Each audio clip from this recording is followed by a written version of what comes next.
Wow, what a fantastic year for animation, not overall. Overall, this year was kind of mediocre. COVID is still a thing, mask up and stay safe. Anyway, I went into this year not expecting much. I mean, we just came out of 2020 with some great works, but overall just pretty good, mostly because of the stuff that happened. But then we were hit with a plethora of spectacular animated series, which I recently discussed, and then we were hit with a lot of great animated films much later, and I don't really want to say this so pretentiously, but this year stands toe-to-toe with 2009. I said that correctly. Okay, it's not quite as good. Anyhow, we have a lot to get through in this video. I'm just gonna say it. We have 34 films. Holy! Also, I have a Letterboxd account now. And to clarify something for certain users who've seen the original, I've learned my lesson from last time, so hopefully I don't repeat any lines from Cellspex's videos. Alright, enough talk. Let's talk about movies.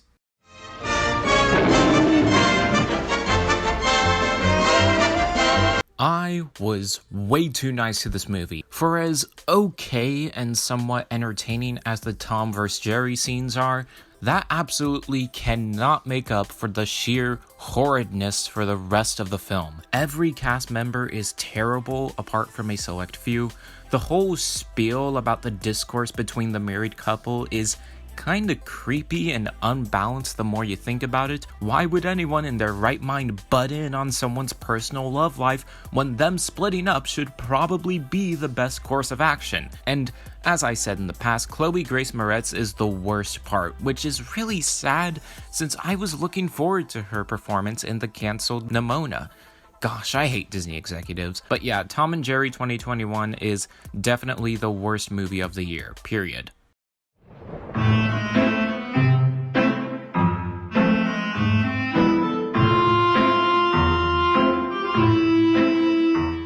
Unlike Tom and Jerry's unwatchable awfulness, Addams Family 2 is just incredibly boring, to the point where I have literally nothing significant to say. Wednesday is the highlight of the film, both literally and in terms of what I at least found interesting, but when I walked out of the theater with my mother, the main thing we kept complaining about was that literally nothing happened for the majority of the movie. It's bland, it's boring, but it at least looks better than the first movie, but it's just worthless.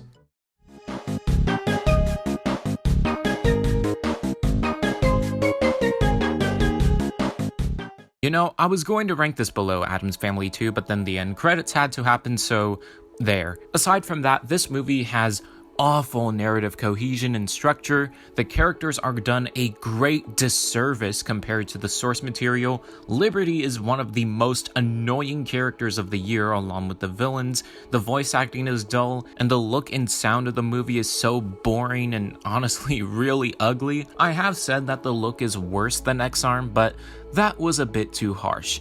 This looks equally as bad. The freaking wrinkles in the humans' faces, the character designs just look awful in general. This heavily clashes with the honestly good-looking backgrounds in the source material. Also, where in the ever-living Peck is Everest? I could probably point out 3 moments that were pretty good visually and character-wise, but other than that, this movie is just a boring ride overall that made me think, I should probably watch the original series again. I never got to finish that one episode about Everest after all. I never feared the drums of war. I crushed the skulls and I want more. Gotta admit, it was kinda hard to decide where to put this on the list given its sheer dreadfulness and complete lack of creativity and innovation in the adult animation field, but in the end, a couple of the jokes work, it's aware of its stupidity, I like some of the action, and Edison is the only character I can actually stand because she calls everybody out, she's got cool action scenes, and Olivia Munn did great voice work, but everything else is just awful. The plot is incredibly convoluted and stupid. Despite how quote-unquote mature the content is, there is zero substance, and it might as well just be considered one of the most immature films of all time. The characters are insufferable, and I know it shouldn't bother me this much, but this retelling not being accurate at all to history is extremely distracting. Seriously, how do you make a historical fiction narrative worse than Pocahontas? But the bigger head scratcher, how in the blazes did this come out of Lord and Miller? Keep in mind, it's not completely worthless, but it is still a terrible movie. If you don't make it far, I'ma hit you with a crowbar. And if I don't make it far, you will hit me with a what? There are only two major things to mention. Aside from the awful story and boring characters that make the story more boring because it's essentially an elongated version of the trailer that gave everything away, showing that Illumination keeps making the same story over and over, and how people are still saying the same thing about Illumination over and over, there's one thing about the animation that makes me concerned for their future. Short version, if you do 48 frames per second in 3D animation, not 2D, 3D, that is fine. Motion blur in 3D is also fine. Pastel colors and glow effects are also fine.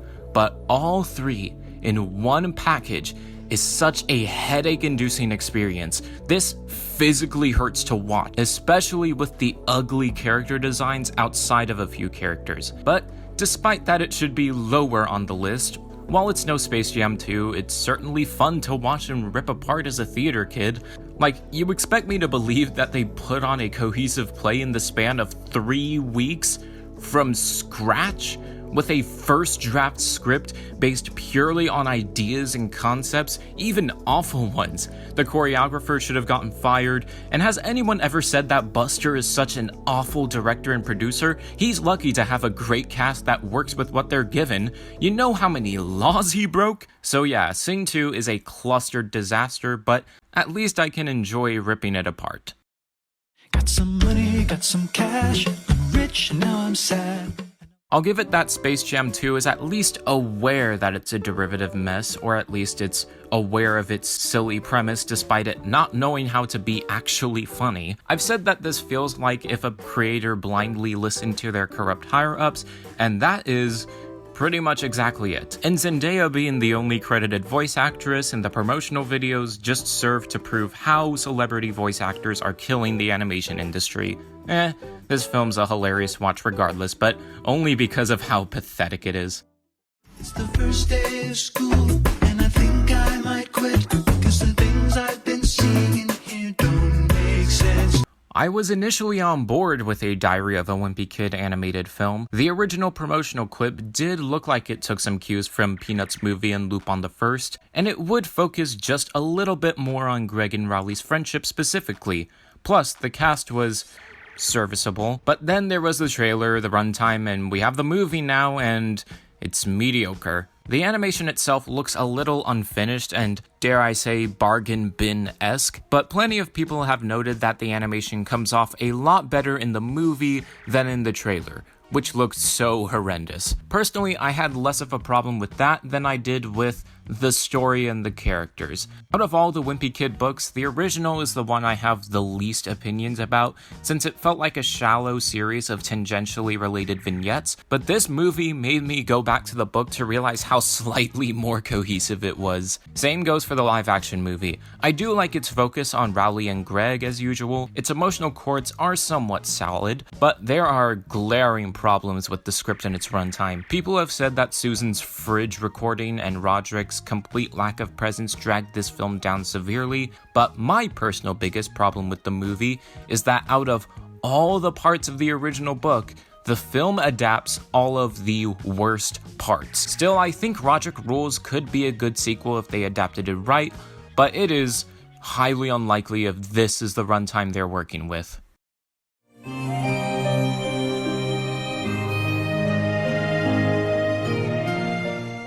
If there's anything I dislike about promotional material, it's that movie and series posters promise a bit too much of what they're advertising, or vice versa in that they're not as good. Most of the time, this doesn't affect my enjoyment of the film too much, but El Camino de Xico is the only movie where that's an actual problem, since I really wanted to see it from the poster alone. But then I watched the trailer and the animation looked bargain bin-esque. The story follows a couple of kids and a dog going on a journey to a mythical mountain to save it from greedy billionaires who want to excavate the mountain for oil. When it's just focused on the kids, the movie is pretty good. Their interactions are cute, they thankfully do not pull a romantic arc between the main boy and girl, and there is an overused trope that is actually used pretty effectively, but there are way too many side characters with very little backstory when there is clearly a lot of history concerning everything. And that's honestly the real detriment of this movie. There's just way too much going on. I'd argue that if the film was centered solely on the kids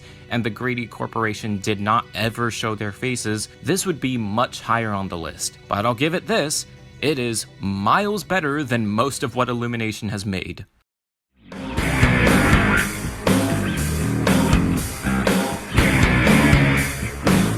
Speaking of problems with promotional material, Earwig did the thing where they put all of the interesting bits of the film in the trailers, and they really were all of the interesting bits. The movie stars Earwig as she's adopted by a witch that wears her out, and a demon that does virtually nothing. Earwig herself is a bit of a brat, but she is a clever rascal. The witch character is kinda hateable as well, but not too hateable so that her eventual turnaround comes off as genuinely sweet. This is a pretty homey and cozy movie, but nothing really happens in it, and just as it gets interesting, it just ends. But it is still better than Earthsea, so there's that.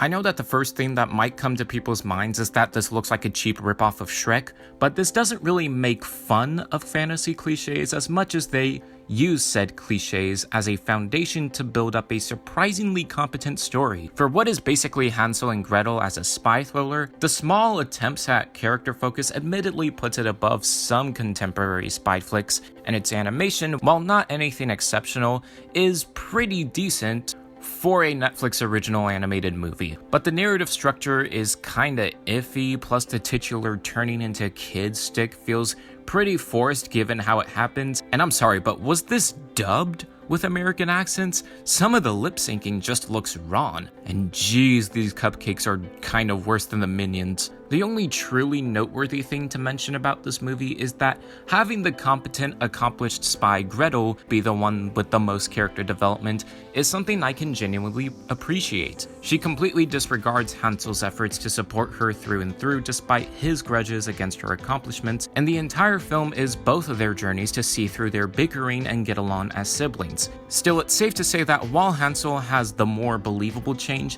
Gretel has this sour attitude throughout the entire movie, nitpicking Hansel's career choice and being obsessed with her own achievements. Like, she wasted a lot of time disregarding his safety, but she's still charismatic with a lot of the better dialogue, and she becomes a better person as the movie progresses, but not quite enough to make her change of heart as believable as Hansel's. Still, this movie did take me by surprise, and I think it's worth watching.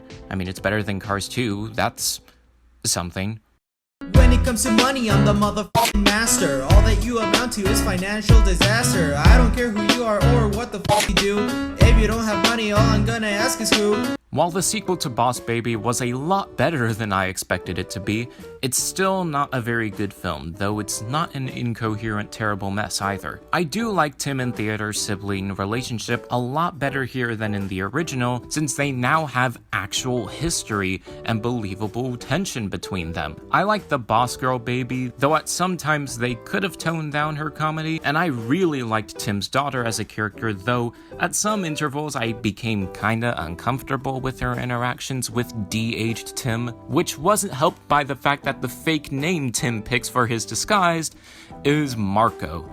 That brought back some traumatic memories. Well, at least the song was visually impressive. There was also this one joke in the movie about how the original undeservedly got nominated for an Oscar, and I just burst out laughing in the theater. Still, the story is just as, if not more, ridiculous than the first movie's plot. The villain is just kinda okay, and the animation is just a bit too manic and sparkly for me personally. Not to mention, it still stays true to its roots of bathroom humor and boring cringe. That is kinda how I feel about this film in a nutshell. It's admirable that this turned out better than I expected, but other than that, it's absolutely nothing special.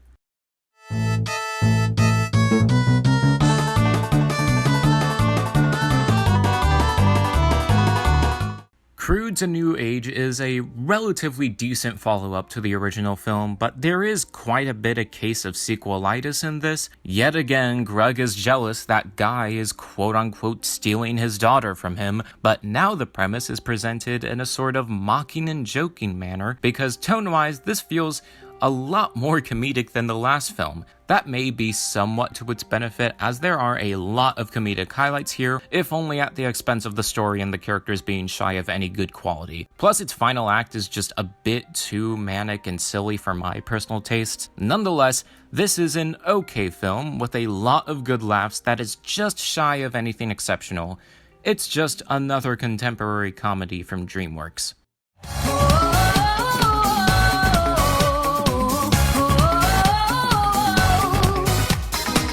I'm not sure if I like or dislike this movie. I do find the action scenes entertaining and creative, but there are two things that ultimately keep me from saying this is actually good. Sure, the characters are kinda boring, but it's also that I just don't care about this stadium everybody loves. I'm gonna make a comparison to Aquatope on White Sand because one of the big reasons for why that series works is that its characters are actually interesting, and it shows and tells their connections with Gama Gama Aquarium, accompanied by beautifully depicted heart-wrenching memories and imagery of the place. And here, nothing. You just have everybody sobbing over just a location you do not care about. But I still like the action, but that needed to be said.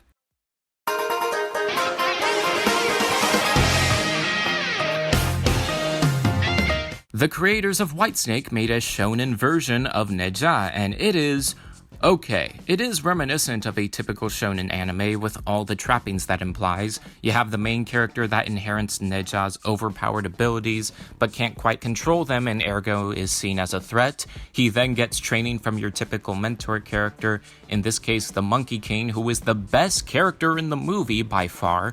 The love interest with a chip on her shoulder, the obligatory family member our protagonist needs to protect, and to top it all off, a rival character of the dragon race who is pressured into fighting the NeZha descendant by a bigger and more evil bad guy. There isn't a whole lot of character development or fun dynamics in this movie, but its streamlined story and familiar beats did keep me somewhat invested since it was structured cohesively.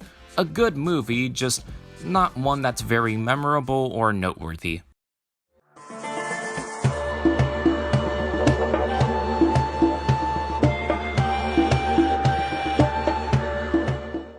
As much as we all love Glitch Productions killing it in the Australian animation scene, I'm glad that there's finally an entry from a different people there, although Glitch has nothing to worry about concerning this movie. Back to the Outback was a lot better than I initially thought it would be, but it's nothing particularly extraordinary. Plot is a bit standard and straightforward, as well as its themes and the characters, but the characters are at least pretty wholesome and really funny. The freaking mating season running gag is especially hilarious, even if it overreaches sometimes. And I was also intrigued that the villain's motivation, which is this Saxton Hale literal ripoff right here, was to impress his son to the point where he wasn't even listening to his own son anymore. The animation's also pretty great, but it is kinda distracting that these dangerous animals are drawn all cute and cuddly. There was also this very distracting thought where, well, remember that one Peppa Pig episode that got banned in Australia because its message was that spiders can't hurt you, but in Australia the spiders are incredibly deadly? And then to watch this Australian movie preaching that these dangerous animals aren't monsters, it's not a criticism, it's just really funny. Regardless, while Glitch is still king of Australian animation, To the Outback was a fun surprise, and I'm glad I got to see it.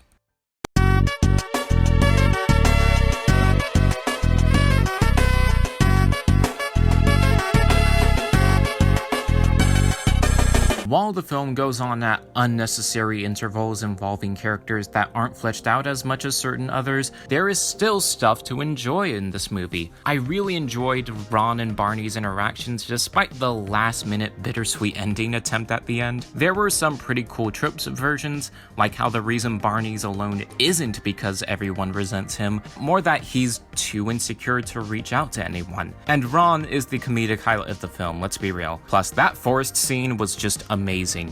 The rest of the movie ranges from okay to tedious. All the other characters tend to be a little one-note, especially the antagonists, and the actual story just keeps piling on unnecessary conflicts that drag on. So while there is quite a bit to enjoy in Ron's Gone Ron, especially when considering our main duo, I can't say it's anything truly exceptional.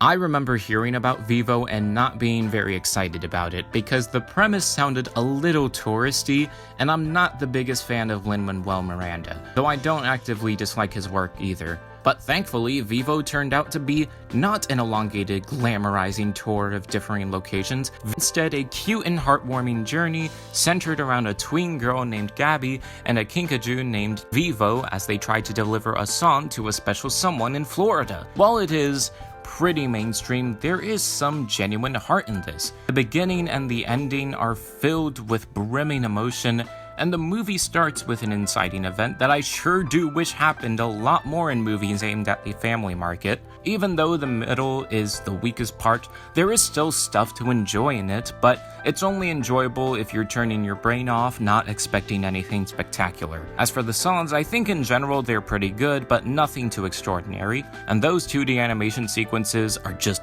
beautiful. There are a few hiccups here and there. Vivo is still an adorable and charming family flick for everyone.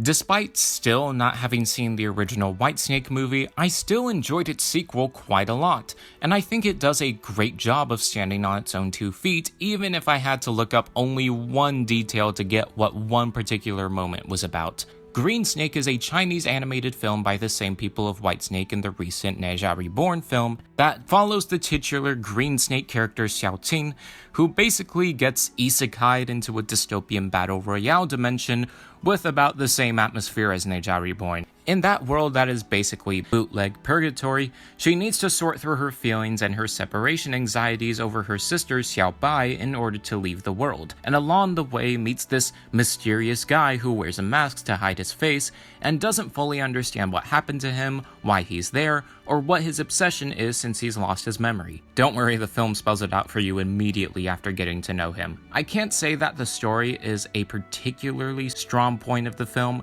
but aside from the lame antagonist, a lot of the film's issues are more head-scratching than they are legitimately bothersome. Everything else ranges from decent to pretty freaking great.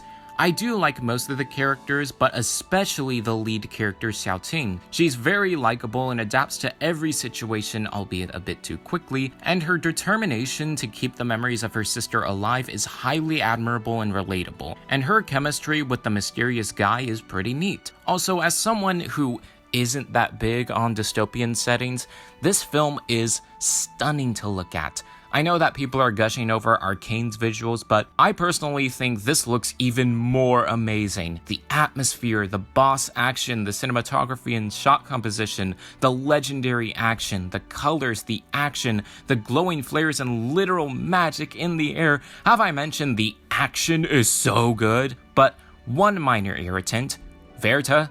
Really? We're still changing names to this day for commercial purposes? Oh, come on, and you renamed Xiaobai to Blanca? Blanca? Well, that does it. I know it's kinda unfair to compare the two since they're different stories from different companies, but it was kinda hard to decide whether this was better or worse than Jiang Ziya, but ultimately it came down to the Ninetales villain and the overall story. But make no mistake, Green Snake still holds a special place in my heart, and I can only imagine how this will affect my enjoyment in Whitesnake when I eventually get to watch it.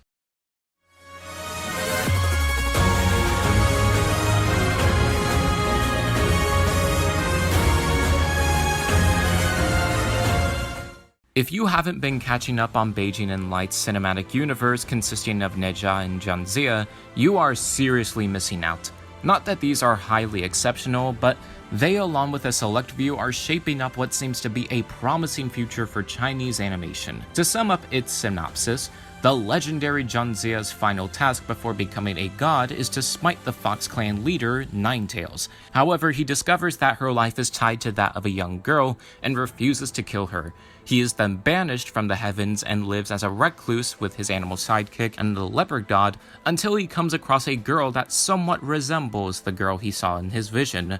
And thus they embark on a quest to break her ties with the villain, with both the leopard god and Ninetails pursuing them for different goals. It is pretty standard in its delivery of the curmudgeonly man meets kid who changes his life, but it does a pretty decent job of exploring themes of outcast found family, identity, and questioning authority. Plus, its filmmaking is off the charts, with its animation being drop-dead gorgeous. It does feel, for lack of a better word, legendary, but admittedly it can't reach the same heights as NeZha.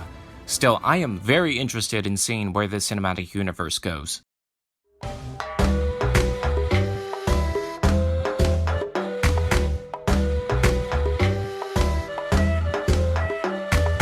I like Arlo. It's a good movie. It's pretty, it's cute, its music is fantastic, especially with the animation. However, I can't say this does a lot for me personally. The characters in the story are played out in a very straightforward way. The hillbilly antagonists were extremely unnecessary, and some of the jokes don't land that well. Still, I commend it for succeeding at being just the right amount of charming, and that Wash the Herd Away song never gets old. While it's not really for me, it still has some recognizable merit in how cute and fun it is. Think we should rip on our hero. 3, 2, 1, 0. Feel your control, TK away.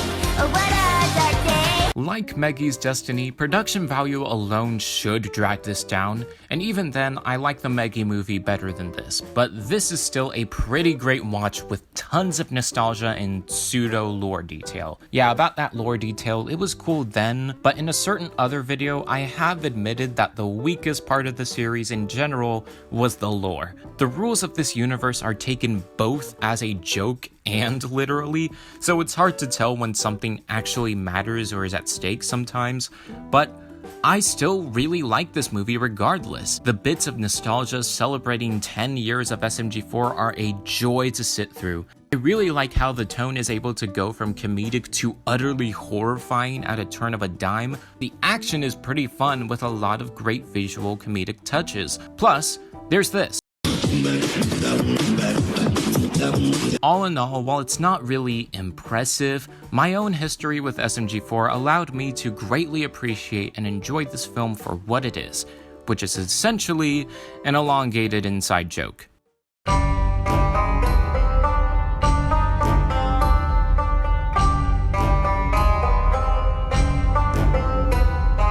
While its characters are pretty flat, the movie's atmosphere, animation, and setting make this such an enjoyable watch. Something so nostalgic about its presentation. Its sort of cut-out children's book-esque animation gives it such a whimsical vibe despite the rather mundane setting. The beautiful depiction of day-to-day life in Bombay is so mesmerizing and captivating, not to mention its beautiful dreamlike sequences involving metaphors and imagery. But there really is a considerable lack of character in this movie.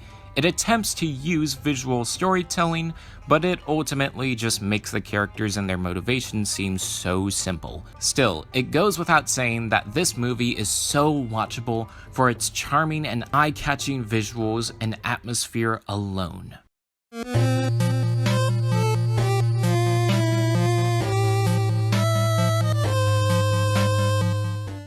Believe me, I'm just as surprised as you are. I ended up liking this movie a lot more than I expected. Still, I feel like I'd have a lot more to say about this if I had any kind of attachment to Friendship is Magic, though I feel like I'd like it a bit less if I did watch it. But from what I've heard, G4 fans do seem to be greatly satisfied with how G5 has begun.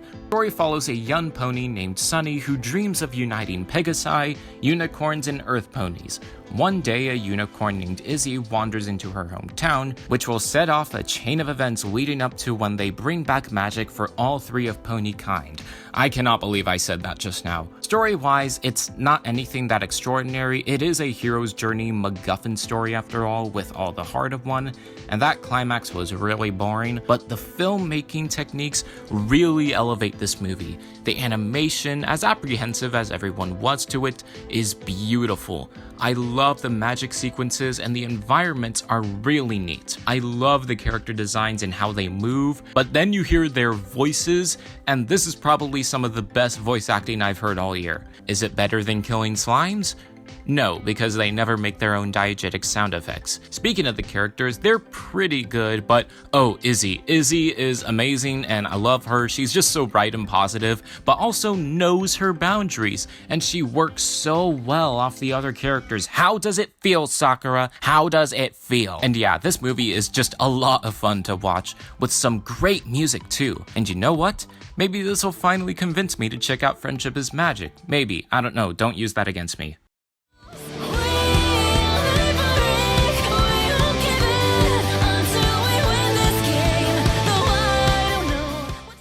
For as varied as the general consensus of Raya is, I for one found it as a greatly endearing watching experience, but admittedly a few of its hiccups cannot go unnoticed. And that's the main thing, the movie just has not aged well. While its animation and cinematography are drop-dead amazing, the characters and story could have used a little more work. The characters do shine as a unit, but individually don't stand very well on their own, with a few exceptions. Raya, Sisu, and Namari are definitely the highlights of the film, but plenty of people can agree that the film's handling of the message of trust doesn't necessarily land as well as it hopes for. Still, I really like the moments on their own, and that ending is pretty amazing. I do think this would have fared a bit better as a series, but you know what? This is fine. I love it. I really love this movie.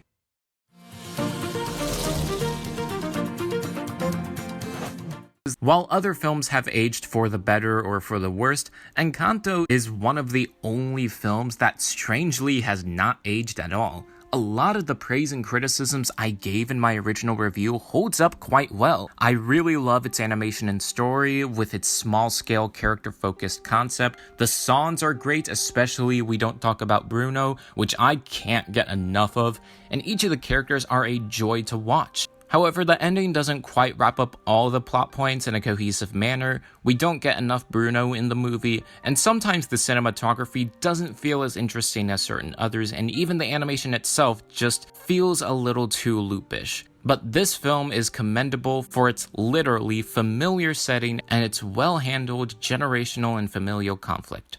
'Cause I'm lighter than air. Isn't saying much, but I don't care. It hurts so much not to put this movie any higher on the list, because I really love this movie. Initially, I wasn't expecting much from it since it featured a sort of they hate each other until they love each other outline. The positive reviews didn't convince me either, since the same thing happened with Pancreas, and I still think it's not as good as everyone makes it out to be. But then I saw it, and the movie is superb. Josee is such an amazing film about future, career paths, romance, and following your dreams no matter what people say. Tsuneo and Josee's chemistry is so expertly written that I could just watch them interact forever. It's like La La Land, but with arts and oceans. Dare I say, it is better than La La Land. Boom! I love the visuals and the animation, and there are some really great emotional gut punches. But as much as I really want to put this film higher, there's just a lot that bothers me. Boy, is that period of hating each other so drawn out and egregious. There are some structural mishaps and moments that don't feel like they need to be there. And the message feels semi-condescending given the state Josee is in, but I still really love the execution of the whole follow your dreams message, but that needed to be said. However, even with its flaws, I still really love Josee, Tiger, and Fish, and I hope Funimation finally releases this on streaming for everyone else soon, because it deserves more attention and love. Falling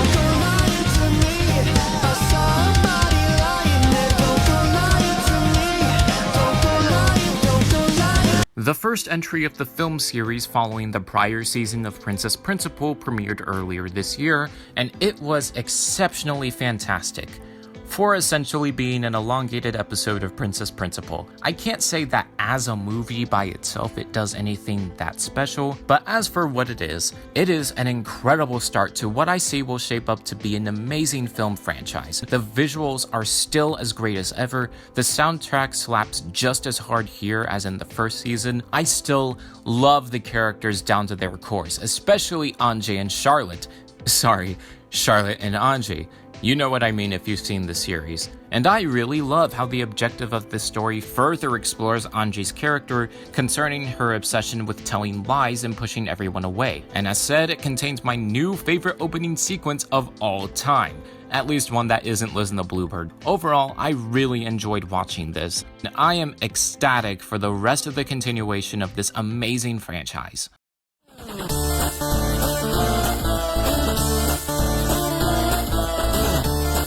Wish Dragon is straight up fun and amazing, but a lot of naysayers like to negatively harp on it for its similarities to Aladdin, which I and a lot of other fans of this movie are getting very tired of. For one, varying adaptations do not count as ripoffs, you hacks. Second, this movie even deliberately calls back to Aladdin at some points, even at times poking fun at it. And three, this film's main thing that keeps it this high on the list is that it takes so many familiar tropes and mainstream appeals and optimizes them in ways that make them feel so fresh. The liar revealed trope is straight up just not done in this version.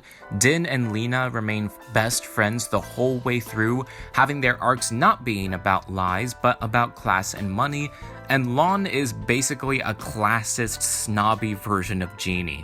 I love all the characters in this movie, and I especially love Lon and Din's dynamic.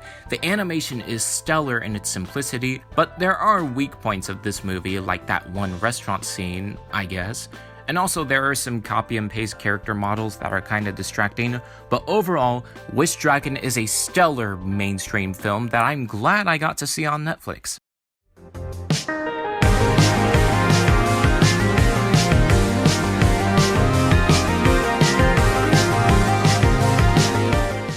I expected this movie to be an infuriating mess when I first saw the trailer, since it showcased another robot rebellion that everyone would roll their eyes at, but then I saw it and it was really neat. I originally thought of it to be just okay, but over time this film really grew on me as one of the best things to have happened this year. I absolutely love its 2D, 3D animation hybrid techniques with the little editing flares, 2.5 effects, and Crayola-esque drawings. I absolutely love the flow of the story and its presentation, and especially in the dialogue. The family has such great chemistry with each other, especially Katie and her father. And Eric and Deborah are some of my favorite characters in the movie and my favorite source of comedy in this film. That's another thing that elevates this movie a whole lot. It's so contagiously hilarious. This is no short of a great movie coming from Mike Rianda, because Lord and Miller have gotten enough credit, y'all. And fly away from here. And speaking of movies that have aged quite well, Her Blue Sky is an anime film made by the lovely creator of Anohana and Makia, Mari Okada. And from that alone, this movie is already worth checking out. Akane breaks up with her boyfriend Shino when her parents pass away so that she can take care of her little sister Aoi. 13 years in the future, now edgy rebellious teen Aoi finds that Shino is now in a local tourist band, but his spirit is somehow stuck in her shed. The film follows the complicated feelings regarding Aoi's self-loathing, Shino's future, and the relationships between them, Akane, and the older Shino. This movie is stunning to look at, and overall is just so much fun to watch. It is a mood movie centered around a protagonist who thinks she has everything figured out and acts cool and edgy, but in reality feels insecure about herself and her own future. The story covers a lot of subjects from family, career, future, and healing connections with others. But then you get to the characters with Aoi and the others, plus this one peppy girl and this kid Aoi knows, and this has to be some of the best dialogue I've heard all year. It also does not do the only the main character sees this paranormal anomaly trope, which I was so afraid it would do. And I would call the ending the most bittersweet experience I had all year if No Way Home wasn't a thing. All in all, this is such an amazing movie, with a somewhat dwindling third act and some uncomfortable moments, unfortunately, but it is worth checking out once it's finally definitively released. To stay alive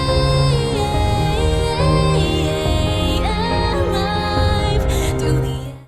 I know this technically came out like years ago, but my video, not yours. Hello World follows the story of an insecure high school student named Naomi Katagaki who comes across his older self who tells him that he is actually a record of him from 10 or so years ago. Essentially, he's just lines of code.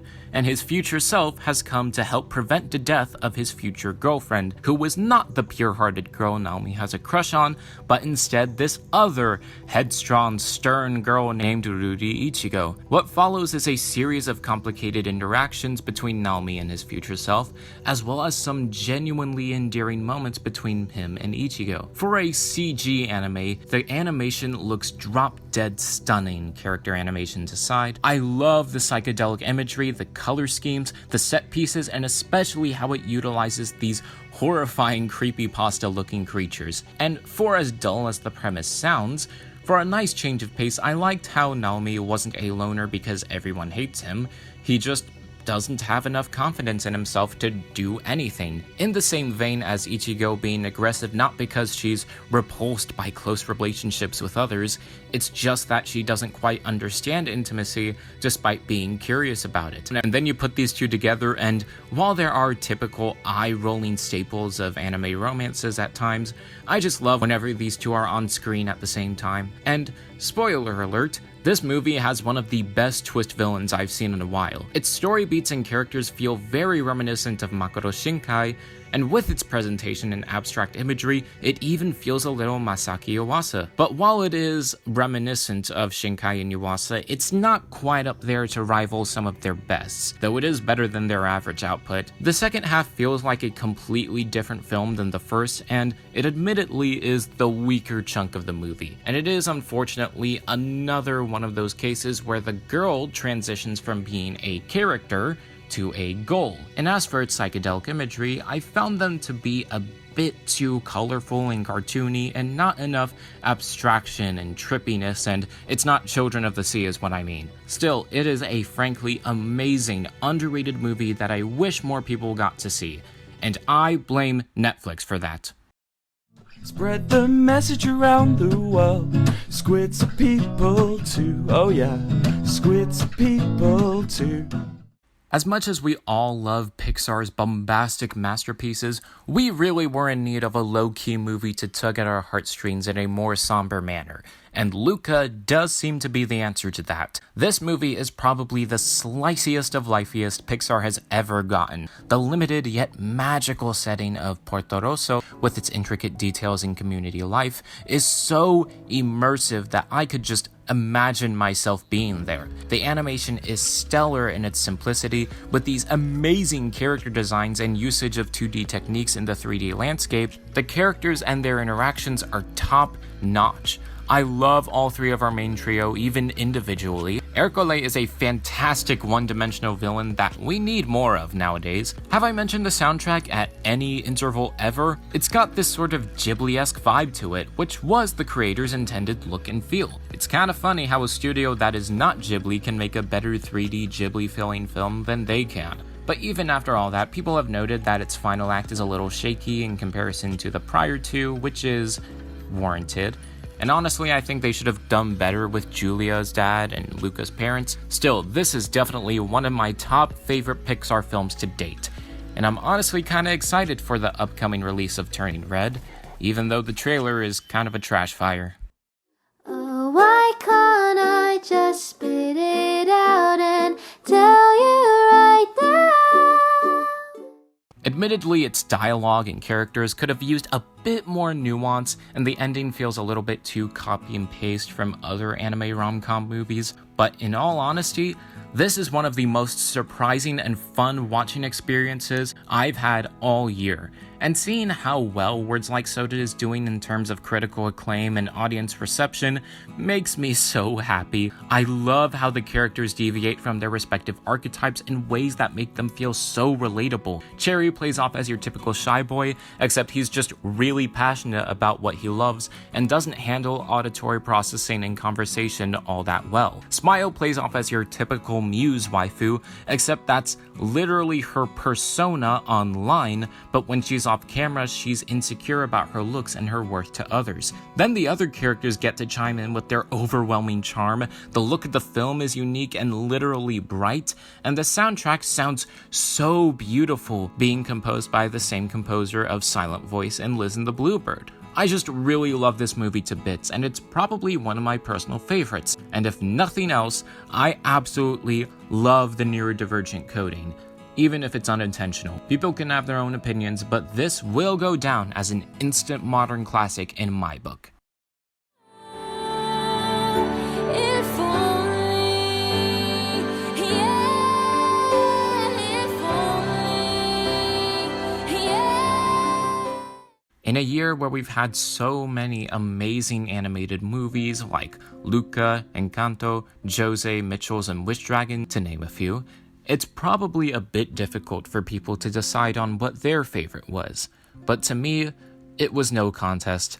Violet Evergarden the movie is my favorite animated film of the year, one of my personal favorites of all time, and probably one of the best franchise finales in anything. While it could have used a bit more work concerning its transition from the second to third act, and Iris being somewhat mishandled in the film, that does not change the fact that I love everything else about the movie to bits. Violet still remains my favorite protagonist in everything ever. The animation is stunningly spectacular as always. I love the story beats and the chemistry between our characters, and we finally get an original soundtrack that isn't ripped from the original series. The opening scenes with Anne's granddaughter still make me feel incredibly bittersweet. I like Deodard's continued character development, Ulise's story was heartbreakingly beautiful, and that ending is incredibly satisfying. While I do like Evergarden Eternity a bit better than this, make no mistake, this movie is nothing short of a masterpiece of a finale for my absolute favorite series of all time. I love it to bits, and I am greatly ecstatic for KyoAni's future, even if Naoko Yamada won't be involved in it. Well, we've certainly covered a lot in this video, and I, of course, have not seen everything in the year, but thankfully Belle's coming to theaters in about a week, and I'm definitely going to watch it, and you should too. And I will make a separate video on this, but right now, let's take a very brief look at the future. I'm sure Turning Red will be great and so will Lightyear, but man is that trailer cringe.